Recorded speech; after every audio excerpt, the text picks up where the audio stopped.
Moi, je vais vous présenter le NED pour numérique en détention. Avant de vous expliquer ce que c'est, je vais vous expliquer ce qu'il n'est pas. Donc, quand je vous présenterai le portail à destination des détenus, qu'on appelle le NED, il ne faut pas entendre net, Internet ou web.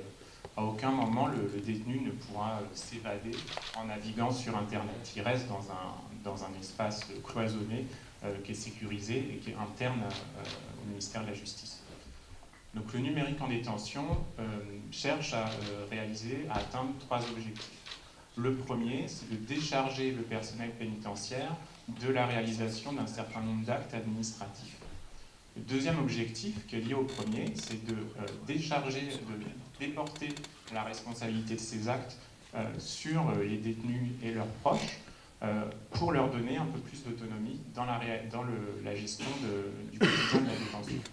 Et le troisième objectif, c'est de proposer aux détenus des parcours de préparation à la sortie et de réinsertion plus dynamiques, en intégrant pleinement au sein du NED les partenaires de l'administration pénitentiaire. Pour réaliser ces 3 objectifs, on propose au sein du NED 3 portails. Le premier portail est à destination des détenus, donc il est accessible depuis la cellule, dans laquelle on mettra un terminal numérique en détention, et depuis la salle d'activité au sein de l'établissement pénitentiaire. Une fois que le détenu s'est connecté, il accède à 3 services. Le premier, c'est le service de la requête.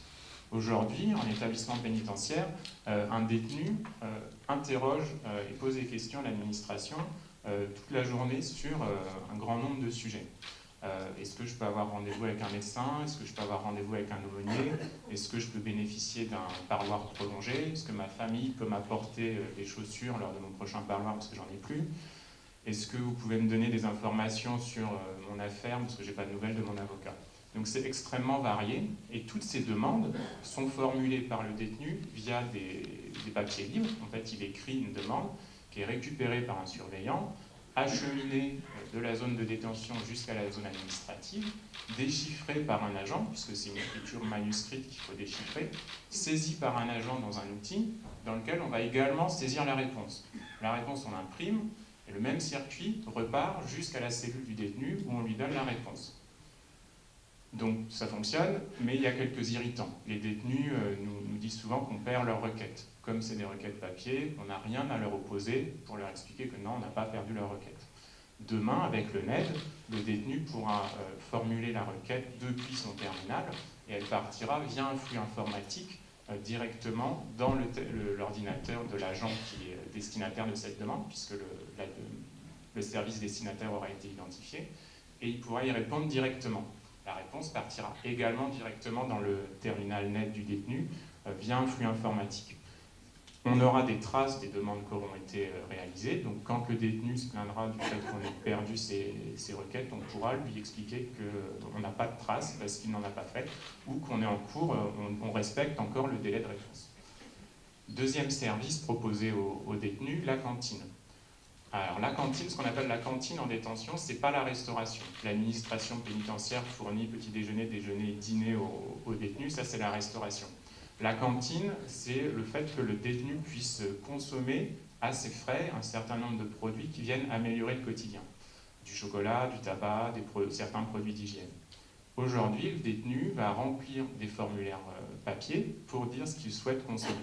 Donc il coche des cases, le formulaire est extrait de la cellule, acheminé à peu près selon le même processus que je vous expliquais pour la requête, jusqu'à un agent qui déchiffre le formulaire, parce que parfois le travail qu'a réalisé le détenu n'est pas très clair, et saisit cette commande dans un outil.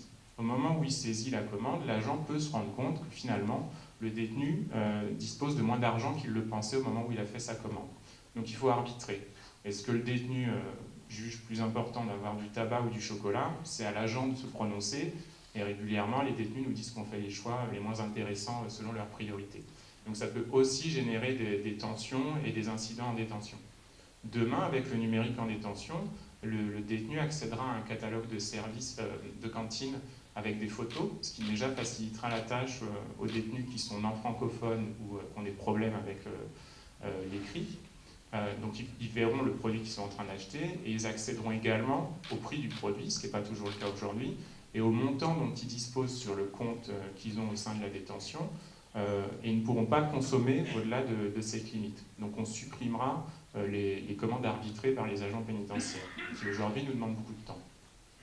La commande part via un flux informatique jusqu'au service de validation des commandes, qui les valide, et la commande est traitée.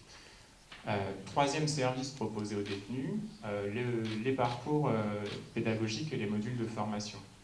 Avec la numérisation constante de la société française, on a dégradé l'offre qu'on est capable de proposer aux détenus parce que nos partenaires, comme l'Éducation nationale, le CNED ou le CNAM, ont numérisé leur offre de service. Et donc on se retrouve, nous, à être dans l'incapacité, puisqu'on n'a plus de manuel papier à proposer aux détenus, à dégrader l'offre de formation et de préparation à la sortie. Avec le numérique en détention, on réintroduit l'offre de service de nos partenaires en l'y intégrant et en permettant aux détenus soit de trouver un complément à sa formation, il a déjà une formation au sein de l'établissement avec un professeur, il peut bénéficier d'exercices et de modules qui seront animés par le professeur et il peut les terminer ou les réaliser dans sa cellule au-delà du cours. Soit il demande une formation qui n'existe pas et qui n'est pas proposée par l'établissement, on peut la trouver via nos partenaires et il la réalise à distance grâce au numérique en détention. Ça, c'était le portail détenu. Le deuxième portail qu'on propose, c'est à destination des familles. Donc ce portail-là, il est accessible de l'extérieur, donc lui, il est accessible depuis Internet, via une application smartphone ou, ou le site Internet du numérique en détention. Le proche, lui, va accéder à deux services. Le premier, c'est l'alimentation du pécule. Je vous expliquais qu'un détenu peut cantiner des produits, soit c'est parce qu'il travaille, et donc du coup il a un salaire en détention, soit parce que sa famille lui envoie de l'argent. Aujourd'hui, une famille peut envoyer de l'argent via les mandats de justice qui vont disparaître à la fin de l'année, ou via un virement.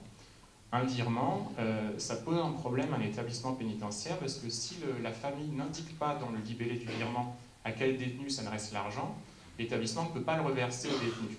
Donc on doit gérer toute une procédure de rejet d'un virement, qui n'est pas anodine en termes de temps, et on a un détenu qui nous dit « mais vous me volez parce que ma famille m'a dit qu'elle m'avait envoyé de l'argent ». Mais nous, on ne sait pas puisqu'on a reçu des virements qui ne sont pas identifiables. Demain, avec le numérique en détention, le proche pourra, via une transaction de carte bancaire, identifier le détenu auquel il souhaite verser de l'argent dès le début de la procédure. Donc on n'aura plus toutes ces erreurs qui nous prennent du temps et qui frustrent les détenus et leurs familles. Deuxième service proposé aux proches, c'est la réservation par loire. Aujourd'hui, pour réserver un créneau pour venir voir un proche en détention, il faut soit se rendre dans l'établissement où il y a des bornes, soit appeler une plateforme téléphonique qui est tenue par des agents pour prendre ce rendez-vous. La plateforme, elle est accessible à des horaires de bureau, donc ça peut être délicat pour des gens d'appeler une plateforme téléphonique quand on travaille en open space ou en atelier. Passer un coup de fil qui demande quand même une certaine confidentialité qu'on peut trouver gênant, c'est compliqué. Demain, avec le numérique en détention, le proche pourra réserver lui-même seul, sans l'intervention d'un agent, le créneau auquel il souhaite venir voir son proche en détention. Troisième service, c'est celui qui est à destination des agents. Ce que je vous expliquais, c'est que le numérique en détention cherche à décharger le personnel pénitentiaire et à la fois à permettre aux proches et aux détenus d'être plus responsables des services qu'on leur propose. Du coup, il n'y a pas de service en tant que tel aux agents, puisque l'objectif principal, c'est de les décharger d'un certain nombre de tâches. En revanche, ils trouveront deux choses dans le portail agent du numérique en détention. Le premier, c'est tout ce qui concerne le paramétrage et l'administration du numérique en détention, puisqu'ils sont maîtres du paramétrage le plus fin, c'est-à-dire que d'un établissement à l'autre, le chef d'établissement est responsable de la politique qu'il développe au sein de l'établissement. Ça se traduira dans le numérique en détention. Il pourra décider de la manière dont les services sont accessibles et à qui ils sont accessibles. Deuxième brique qui sera proposée aux agents, ce sont les indicateurs. En fait. Aujourd'hui, un chef d'établissement, s'il souhaite savoir quels sont par exemple les motifs de requêtes qui sortent des coursives, il doit demander à des agents de les comptabiliser, et de traiter cela dans l'Excel en regardant pendant 3 jours ce qui sort des coursives. Demain, le numérique en détention lui fournira ces indicateurs. Le numérique en détention lui fournira également toutes les traces sur l'usage que fait le détenu du numérique en détention. Ça, c'est l'ensemble du portail, donc des 3 portails numériques en détention. Aujourd'hui, on est en train de les concevoir. On a commencé, on est rentré dans la phase active en septembre et on travaille avec 3 établissements pilotes. Donc la maison d'arrêt de Dijon, le centre de détention de Nantes et le centre de détention de Meaux, avec qui on travaille au quotidien pour s'assurer que le NED qu'on est en train de développer est sur mesure à leurs besoins. Donc on a déjà réalisé une quarantaine d'ateliers avec ces établissements, soit avec des agents, soit avec des détenus. Et à l'issue de chaque atelier, on ajuste et on modifie la façon dont on pense le NED. On travaille également en agile, donc une énorme interaction avec le SIC, et chaque agent du SIC, qu'il soit prestataire, contractuel ou fonctionnaire, a réalisé un stage en détention pour connaître exactement la réalité et l'écosystème pénitentiaire qu'il contribue à modifier. Philippe, il va falloir penser à conclure. Ben, je conclue. Pour ce projet, donc qui doit être, l'expérimentation doit démarrer à l'été 2019, on bénéficie d'un cofinancement de la DITP, donc Direction interministérielle de la transformation publique, à hauteur